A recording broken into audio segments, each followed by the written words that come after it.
I am so incredibly conflicted right now. I just got done watching the recent PV released for The Girl I Like Forgot Her Glasses, and despite all of my defending I have been doing with Gohan's, what are they doing? What is this PV? What perspective shots are those?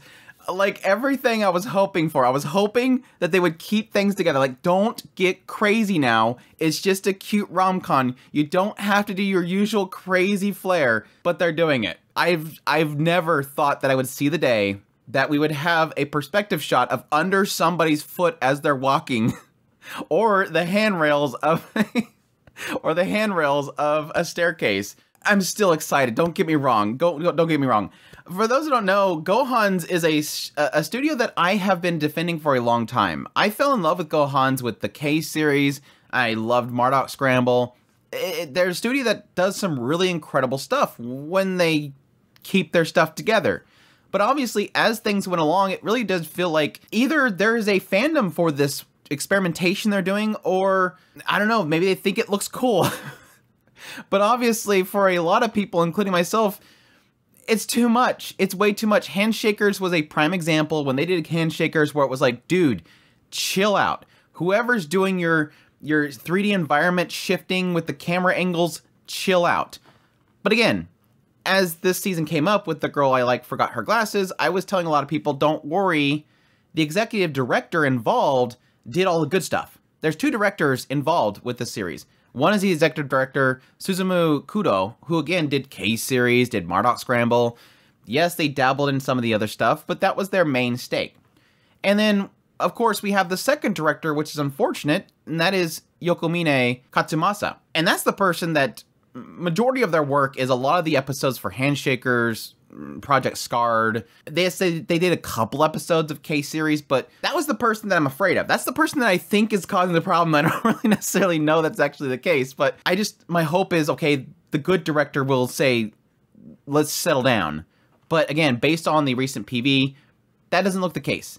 It looks like they're still going to get really crazy, and yes, I would argue artistic in a sense. Again, that's kind of the thing that I've been defending Gohan's for the longest time, is that they are a creative studio. They do some really crazy stuff with CGI environments and stuff, which, yes, is something you'll see similar in something like Ufotable. Ufotable does the same thing. They love the camera going all over the place with 3D environments and drawn characters being manipulated within it. It's not something unique to Gohan's, but I do believe that Gohan's is trying to be very creative in that.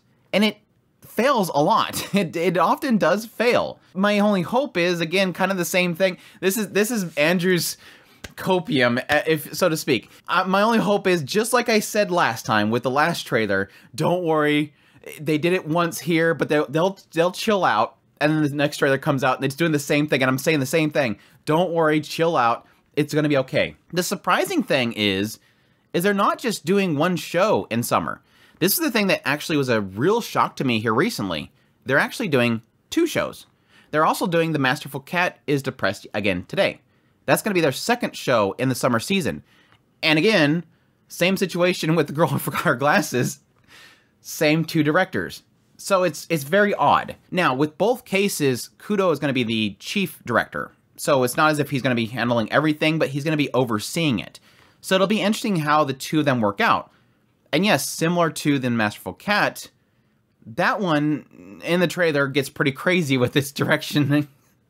A nasty looking CGI car at the very beginning, and I won't say that I'm displeased by it, but an interesting perspective shot with the cat dragging the lady through the room and the camera's kind of following her feet. Maybe they have a feet thing. Again, it's not too much quite yet. I think the trailer, the recent trailer with Girl Who Forgot Her Glasses, that one is getting over the too much.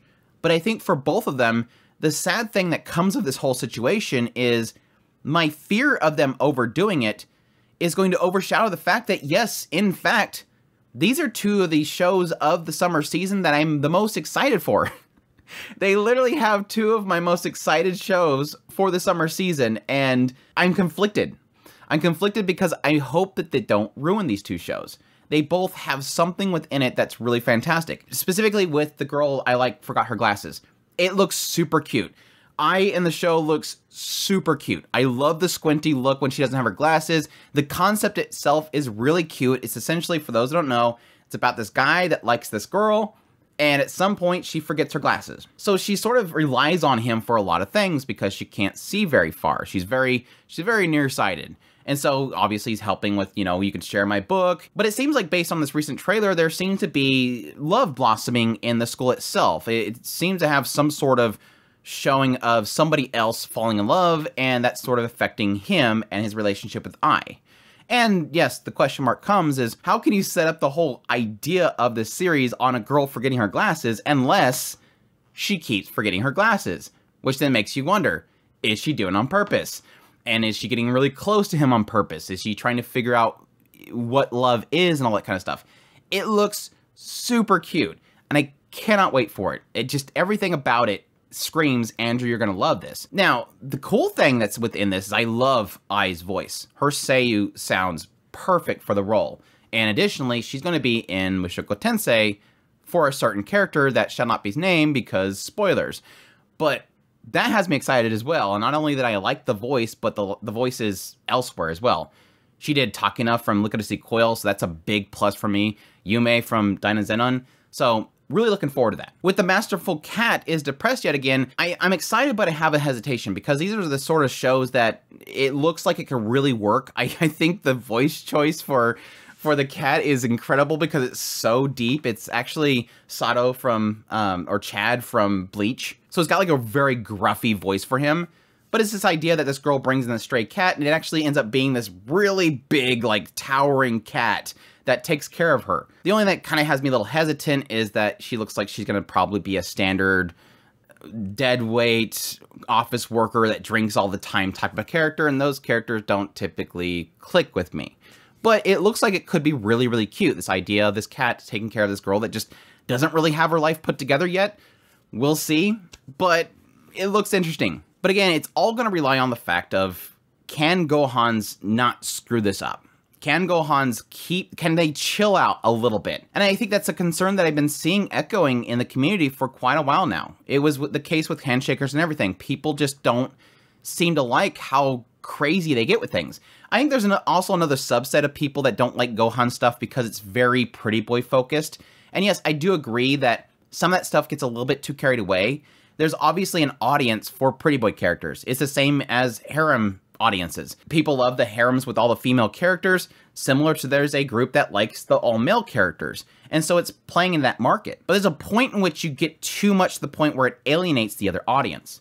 It's kind of the thing that I've been enjoying so much about a lot of shoujo-esque looking stuff, is it really does feel like they're trying to make shoujo appeal to a broader audience with a male market so that it sells better. And I think that's sort of a similar issue that Gohan needs to figure out, because things like K and everything started at some point alienating the male audience that don't care for pretty boys. But the main concern is them overdoing things, them just getting a little bit too creative.